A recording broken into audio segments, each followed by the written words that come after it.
wabarakatuh. Perkenalkan, nama saya Ferry. Saya adalah dosen di program studi Ilmu Administrasi Negara, Fakultas Ilmu Sosial dan Ilmu Politik, Universitas Muhammadiyah Palu. Saya sehari-hari mengampu mata kuliah pengantar ilmu politik. Dalam mata kuliah ini, capaian yang kita harapkan dari mahasiswa bisa memahami tugas, fungsi, dan peran eksekutif, tugas, fungsi, dan peran legislatif, serta tugas, fungsi, dan peran yudikatif, dan fungsi dan peran pers sebagai pilar keempat demokrasi, dan beberapa hal yang memang penting untuk disampaikan kepada mahasiswa. Kita berharap mahasiswa bisa memahami dan menjalankan hal-hal yang diajarkan dalam mata kuliah ini. Mata kuliah pengantar ilmu politik ini adalah merupakan mata kuliah wajib bagi mahasiswa di semester pertama, karena semua diajarkan adalah mengenai pengantar dan dasar-dasar tentang pengetahuan ilmu politik. Baik, hari ini kita masuk mata kuliah pengantar ilmu politik seperti biasanya.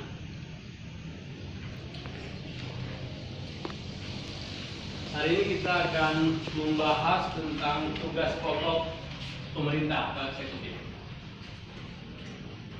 Sebelum kita masuk ke situ, ada yang paham nggak apa itu eksekutif atau pemerintah?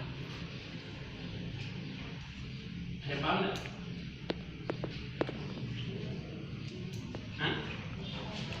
Coba diingat pertemuan sebelumnya terkait dengan eksekutif, apa yang dimaksud dengan eksekutif. Ingat dengan trias politika? Trias politika ada eksekutif, legislatif, dan yudikatif. Nah, salah satunya adalah eksekutif yang kita bahas hari mungkin minggu depan kita akan bahas tentang legislatif. Nah, apa itu eksekutif? Yang melaksanakan pemerintahan.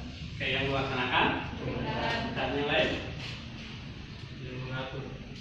Apa tadi? Apa? Yang mengatur. Yang mengatur Masyarakat. masyarakat. Oke, ada lagi yang lain yang perempuannya?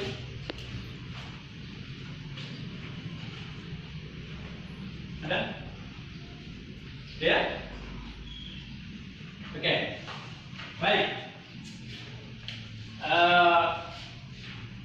Kalau nanti kan sudah tahu email saya kira kan sudah teman-teman ada semua sudah tahu emailnya.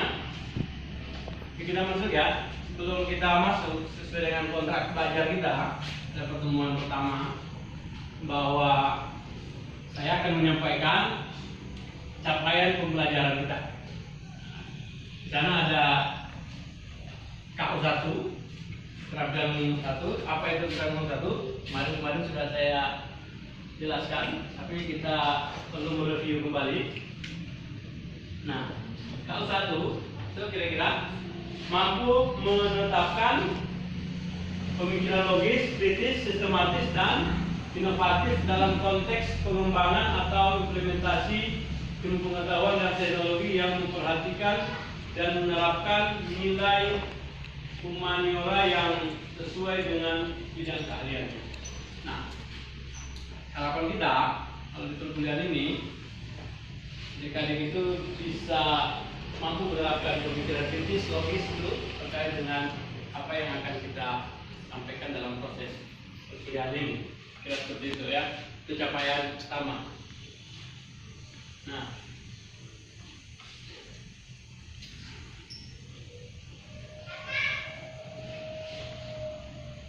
Nah, capaian kedua, capaian pembelajaran kita adalah CPNK 2. Kita lihat di sini di bawah bagian B, CPNK 2. Mahasiswa mampu memahami dan menganalisis ilmu pemerintahan, kekuasaan, kewenangan, legitimasi negara, bangsa, integrasi politik, partai politik, perwakilan kepentingan dan politik, keputusan politik, konflik politik, perilaku politik, sistem politik, dan sistem ekonomi, serta struktur dan peranan politik merumuskan masalah dan menyusun hipotesis penelitian. Itu yang ingin kita capai dalam pertemuan ini. Harapannya kita bisa mengikutinya dengan baik apa yang akan saya jelaskan. Sebentar kita akan melakukan pembagian kelompok. Dalam capaian pembelajaran ada yang namanya sub capaian pembelajaran. Mahasiswa dapat menjelaskan dan memahami tugas pokok eksekutif, itu lebih spesifik. Sebentar akan dengan selesai tugas ini, kalian akan ada yang sudah harus tahu menjelaskan apa yang dimaksud dengan tugas pokok eksekutif. Kira seperti itu. Oke. Sebelum lanjut, ada yang bertanya?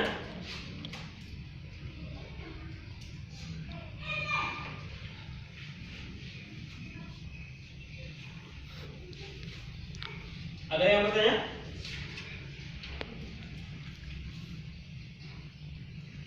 Nah, tadi kan saya sudah tanya, apa itu eksekutif? Coba kita lihat di sana. Yang dicatat silakan, yang mau kasih masuk di kepala juga boleh. Ya, santai ya. Eksekutif adalah salah satu cabang pemerintahan yang memiliki kekuasaan dan bertanggung jawab untuk menerapkan hukum. Kira seperti itu. Tadi sudah disampaikan oleh Rusdan dan Ian bahwa pemerintah eksekutif itu adalah orang yang menjalankan. Ya, saya kira tidak jauh beda dengan itu, bahwa eksekutif itu adalah orang yang menjalankan, bertanggung jawab terhadap kekuasaan, kemudian menerapkan hukum. Kan di sebuah negara itu kan ada namanya aturan. Kalau negara nggak punya hukum, maka bukan negara. Jadi punya negara ada hukum lalu dijalankan oleh siapa? Itu yang dijalankan oleh eksekutor. Nah, eksekutif itu disebut dengan eksekutif. Nah, di dalam sistem pemerintahan di dunia secara umum, bahwa sistem eksekutif itu ada yang disebut dengan presidensial, ada yang disebut dengan parlementer.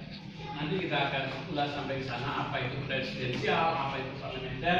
Tapi pada intinya kalau kita melihat ini ada pembagiannya, gitu kan. Presidensial itu secara umum disebut dengan sebagai administrasi karena kenapa? Presiden itu adalah administratornya. Sementara dari sisi parlementer itu secara umum adalah sebagai pemerintah. Kenapa? Dia bertugas menjalankan pemerintahan, tapi ada yang ngatur dia. Ada administrator lagi di atasnya. Nah, kita ini adalah orang administrasi publik, maka harus memahami pengertian administrator itu. Kira-kira siapa yang bisa memberikan penjelasan apa yang dimaksud dengan administrasi? Administrasi dulu, nanti tentang administrator apa gitu. Coba. Ayo, siapa yang bisa? Silakan. Siapa yang bisa menjelaskan apa itu administrasi? Ayo. Rio. Jelaskan aja apa Rio? Apa kira-kira? Administrasi itu ada 3 unsur di dalamnya. Kita tidak paham. Administrasi ada 3 unsur. Apa di dalamnya? Ada 3 unsur. Bukan 2 ya, bukan juga 1, tapi 3. Ya. Paham? Bukan 2, bukan 1, tapi 3. Kalau negara kan, kalau sekarang kan lagi rame-ramenya 2, 1 dan 2 gitu kan. Tapi kita inginkan 3, Persatuan Indonesia. Apa yang 3 unsur itu? 1, ada yang disebut dengan ada orang. Berapa orang? 2 atau lebih. Yang kedua, ada tujuan. Ada tujuan. Ada yang dicapai. Yang terakhir adalah ini dulu tujuan itu yang 3. Tapi nggak apa-apa, bola-balik pun nggak apa-apa. Tetap masuk maksudnya. Ada kerja sama. Nah, administrasi itu terdiri dari itu, unsur itu dulu. Unsur dasarnya adalah ada orang, dua atau lebih. Kalau satu kan tidak mungkin. Mau kerja sama siapa gitu kan? Ada dua manusia atau lebih, manusia ya? Bukan manu. Kalau manu kotek ya. Tapi manu? Ya. Ada kerja sama. Nah, dua manusia tadi ini bekerja sama, dua atau lebih. Kerjasama, merumuskan apa yang ingin disampaikan, lalu ada tujuan. Nah, ada tujuan yang ingin dicapai. Kira-kira seperti itu. Jadi ada orang, ada kerjasama dan ada tujuan. Itu administrasi. Nah, administrator itu apa? Orang yang menjalankan administrasi tadi gitu kira-kira. Nah, presidensial sistem negara dalam pemerintahan itu ada disebut dengan sistem presidensial. Nah, presidennya nanti akan kita bahas setelah ini. Presidennya itu adalah administratornya. Kenapa dia disebut administrator? Karena kenapa? Kenapa dia? Dia yang menjalankan, dia yang mulai, dia pula mulai gitu. Kau yang mulai. Apa kira-kira? Kenapa dia administrator? Karena dia menjalankan dua. Nah, ini baru dua ini. Dia menjalankan dua peran. Dia menjalankan dua fungsi. Apa itu? Apa? Sebagai kepala negara, sebagai kepala pemerintahan. Jadi dia menjalankan dua fungsi. Jalankan dua fungsi. Gitu. Sebagai kepala negara dan sebagai kepala pemerintahan. Nah, itu makanya dia disebut sebagai administrator. Beda dengan sistem parlementer. Jadi, nah, parlemen itu kenapa dia sistem parlementer? Karena di sistem parlementer itu eksekutif itu ditunjuk hasil pemilu gitu oleh parlemen. Jadi dia disebut kalau dalam sistem parlementer itu biasanya menggunakan istilah perdana menteri, gitu. Perdana menteri. Biasanya kepala negaranya presiden, kepala pemerintahnya adalah perdana menteri. Nah, dia inilah yang kemudian menjalankan roda pemerintahan disebut dengan eksekutif.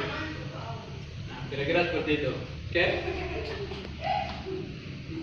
Nah, ini kita lihat.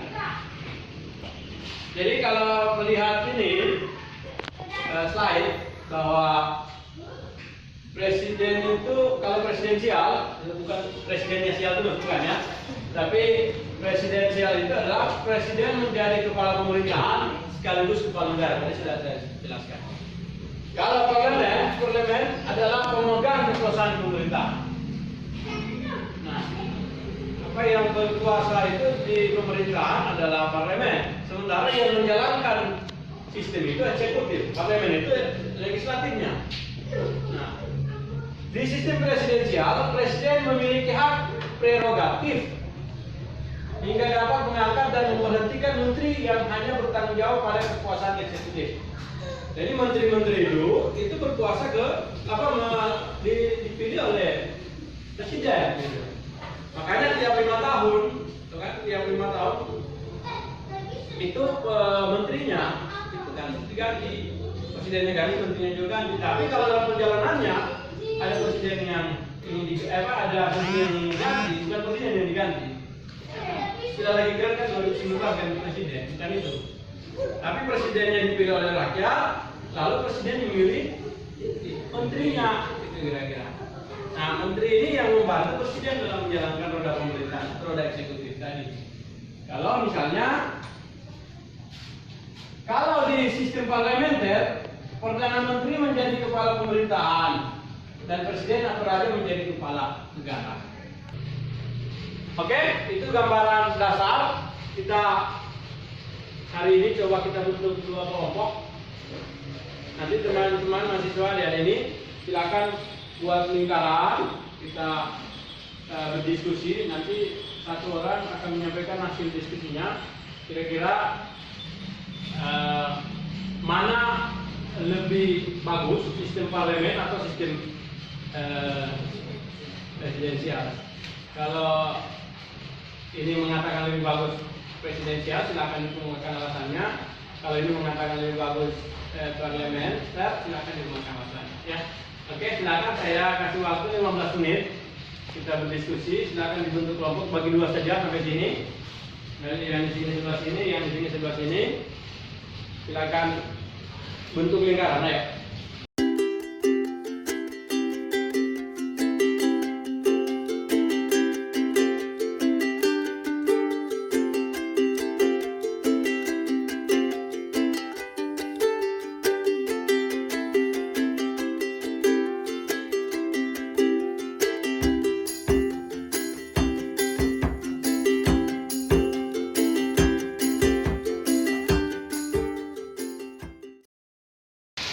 Silakan berdiskusi. Jadi tadi efektivitas roda pemerintahan, tugas pokok pemerintahan itu dari persepsi Anda persepsi parlementer itu dari pandangan. Silakan ditemukan alasannya 5 atau 6 gitu. Nanti bisa. Oke, silakan. Paham ya? Paham? Jadi sistem presidensial itu dalam menjalankan tupoksi pemerintahan itu seperti apa? Efektif atau tidaknya, silakan. Jadi kemukakan alasannya 5-5 lah. Ya, oke, silakan.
Menurut kelompok kami, sistem pemerintahan presidensial itu belum efektif karena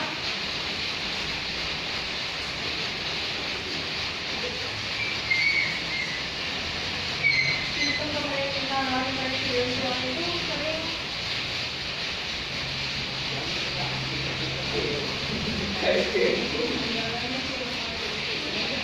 Sering apa? sering menunjukkan tanda-tanda kembali ke rezim kekuasaan Castro. Terus?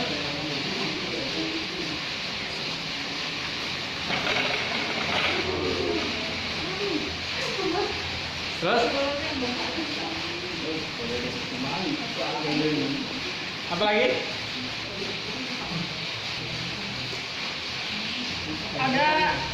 Ada 5 faktor yang harus dipenuhi untuk menciptakan sistem presidensial yang efektif.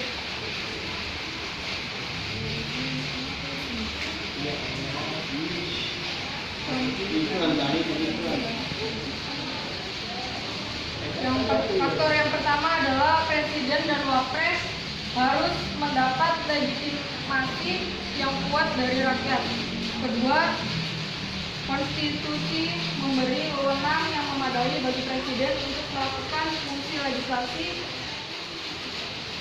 dan budget sehingga memiliki akses untuk menyusun anggaran. Yang ketiga, presiden dan wapres mendapat dukungan mayoritas yang solid dari parpol di DPR. Yang keempat, perlu kepemimpinan politik dari presiden dalam meyakinkan masyarakat dan DPR. Contohnya Obama dalam RUU Kesehatan, dia tidak hanya lobby Partai Republik, tapi juga partainya sendiri, juga rakyatnya. Faktor yang kelima yang harus dipertimbangkan adalah bahwa presiden harus dibantu staf politik yang memiliki keahlian dalam pemerintahan dan membantunya untuk implementasi visi misi dan program presiden. Sekian pemaparan. Oke, ada yang ditanggapi silakan dari kelompok apa? Silakan Ustaz. Baik, saya akan menanggapi apa yang disampaikan oleh kelompok tanah. Kelompok presidensial lah. Mengenai tidak efektif dalam sistem presidensial, menurut saya sistem presidensial itu sangat efektif karena kekuasaan terbagi menjadi 3, legislatif, eksekutif, yudikatif.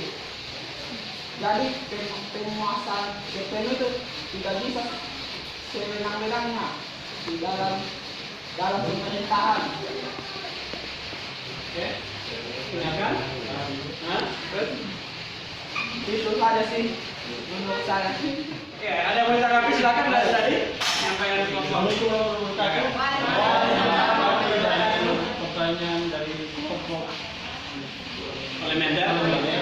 mengenai presiden itu tidak semua juga yang dia sampaikan tadi itu sama, karena setiap pemimpin itu punya kebijakan masing-masing. Apalagi dia kan dari dipilih dari parpol, pasti punya kepentingan tersendiri. Tidak tahu apakah kepentingan itu pro rakyat atau gimana. Yang jelas presidensial itu dia berpengaruh punya yang dipilih atau jadi presiden itu punya kepentingan tersendiri untuk keuntungan dari parpolnya dan anggota legislatifnya. Seperti itu menurut saya yang ada saat ini sekarang di Indonesia. Oke, terima kasih. Assalamualaikum warahmatullahi wabarakatuh. Oke ya, saya kira itu tadi tanggapan dari kelompok presidensial. Nah, sekarang saya minta kelompok ini untuk memaparkan. Nanti akan ditanggapi juga seperti tadi. Silakan siapa yang kelompoknya untuk menyampaikan apa hasil diskusinya. Silakan. Silakan. Siapa yang mau menyampaikan? Oh ya, ya. Oke, siap diri silakan. Didengar dari kelompok ini, tolong didengarkan. Assalamualaikum warahmatullahi wabarakatuh. Saya akan memaparkan hasil diskusi kami. Sejauh mana efektif? Yang akan saya kertas, ya kan?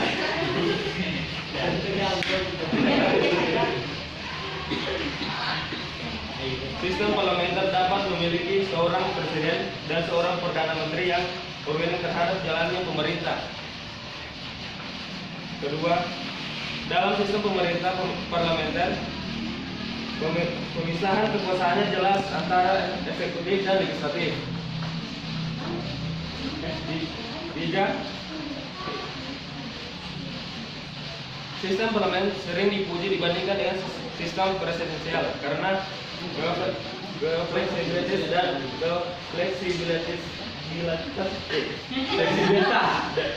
fleksibilitasnya dan tanggapannya kepada publik.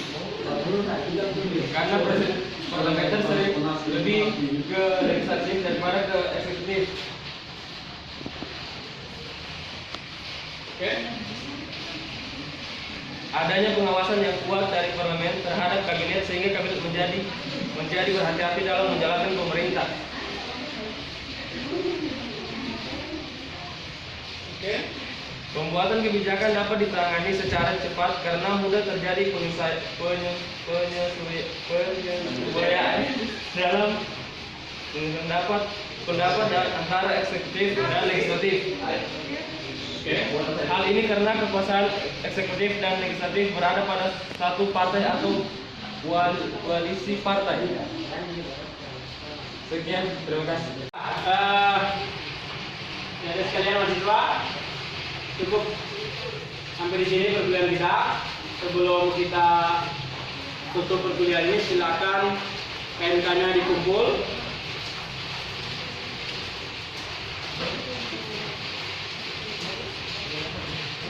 Silakan KMK-nya dikumpul di meja saya.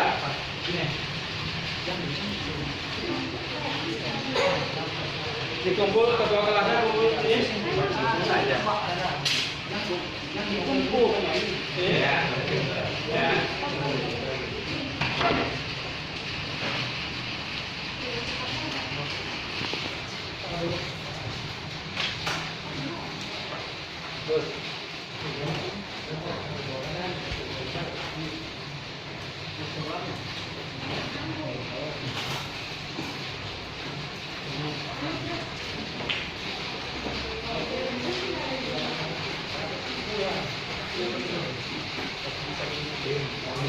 Ya, itu saya kira tadi ya pertemuan ke-10 kita. Minggu depan kita lanjutkan di pertemuan yang ke-11 karena kita akan membahas tentang tugas pokok legislatif ya. Tadi kan kita membahas secara umum tentang eksekutif, kita lanjut legislatif, tugas pokoknya apa, yudikan apa. Nanti pertemuan yang ke-12 baru kita membahas tentang yang tadi saya sampaikan. Ada di demokrasi modern ada yang namanya peran pers. Di demokrasi modern ada yang namanya peran pers.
Oke, itu saja pertemuan kita sore hari ini. Kalau kita ketemu lagi minggu depan di mata kuliah yang sama, pengantar ilmu politik di pertemuan ke-11. Terima kasih atas kehadiran teman-teman adik-adik yang mahasiswa sekalian. Semoga pertemuan kita hari ini, kalau dengar dulu. Semoga pertemuan kita hari ini mendapat keberkahan dan mendapat ilmu. Kita saling berbagi ilmu. Mohon maaf kalau ada kata yang salah, tolong dengar dulu. Yang benar datangnya dari Allah, yang salah dari pribadi kami. Mohon dimaafkan. Dan sampai jumpa minggu depan. Assalamualaikum warahmatullahi wabarakatuh.